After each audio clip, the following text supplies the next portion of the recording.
La Streambox est un contenant alimentaire donc lié à son matériau, bien évidemment, donc réutilisable, 100 fois avec des plats chauds et 500 fois avec des plats froids. Mais aussi la particularité, la singularité qu'on a essayé pour se différencier des contenants déjà existants sur le marché, c'est d'y apporter et d'y insérer une puce RFID. Cette puce RFID est insérée directement au sein même du contenant. Ainsi, on va pouvoir suivre l'histoire de vie du contenant, mais en parallèle, on va pouvoir aussi y inscrire des informations précises sur le plat cuisiné qu'il contient. Et de façon un peu ultime, la puce permet d'avoir une immatriculation comme votre voiture et ainsi être unique en son genre.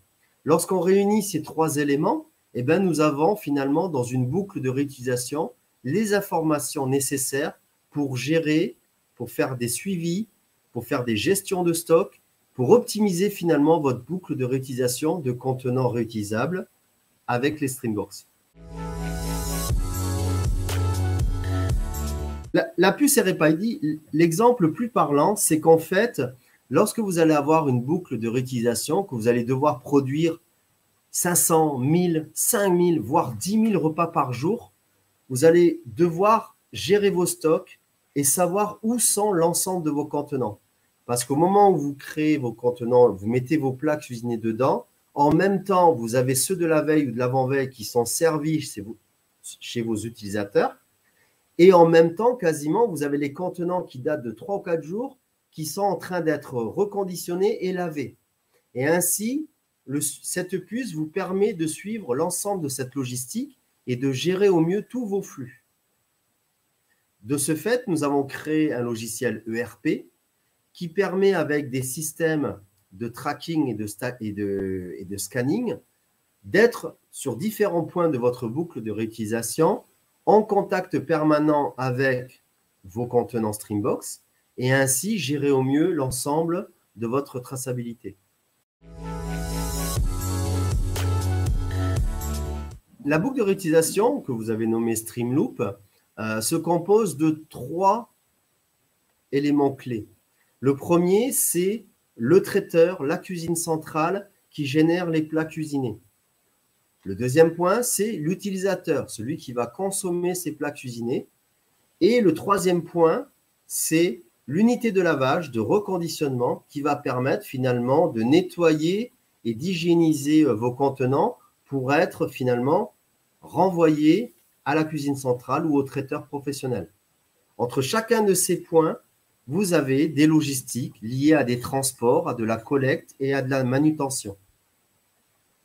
Donc, ça nécessite vraiment de bien maîtriser tous ces éléments clés et donc d'avoir un suivi régulier de la Streambox parce que c'est une gestion au jour le jour. Vous ne pouvez pas vous permettre de manquer de contenants, vous ne pouvez pas permettre de ne pas savoir où sont vos contenants. Vous faites une gestion de flux très important. À titre d'exemple, pour les professionnels qui veulent faire une sorte de similitude par rapport à notre système, ce système-là est très utilisé depuis de très nombreuses années dans les sociétés professionnelles et spécialisées de la blanchisserie. C'est-à-dire toutes les sociétés qui fournissent auprès des industriels des vêtements de travail. Si vous remarquez ces vêtements de travail, ils ont des QR codes, ils ont des codes barres. Et ainsi, tout au long du processus, durant les locations de ces vêtements, soit dans les phases d'usage, soit dans les phases de collecte ou de nettoyage, finalement, les vêtements sont scannés et ils disposent de logiciels pour gérer les flux et ainsi leurs clients qu'ils ne soient pas en pénurie de vêtements de travail. Finalement, c'est le même mode de fonctionnement. L'important pour nous, ça a été aussi le positionnement et le business model que nous avons modifié durant le développement de nos innovations.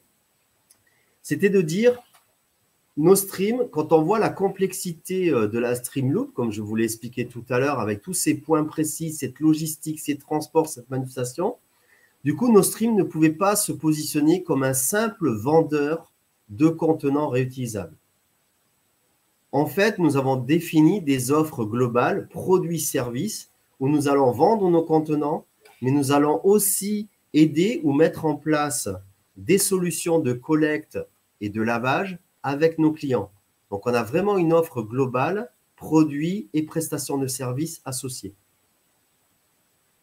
La particularité en fonction de nos clients, c'est de dire que dans des grandes agglomérations, on va pouvoir travailler avec des unités de réinsertion qui vont pouvoir s'occuper à la fois de la logistique et du lavage. Et dans certaines phases de la loupe, peut-être s'appuyer sur des systèmes de messagerie existantes.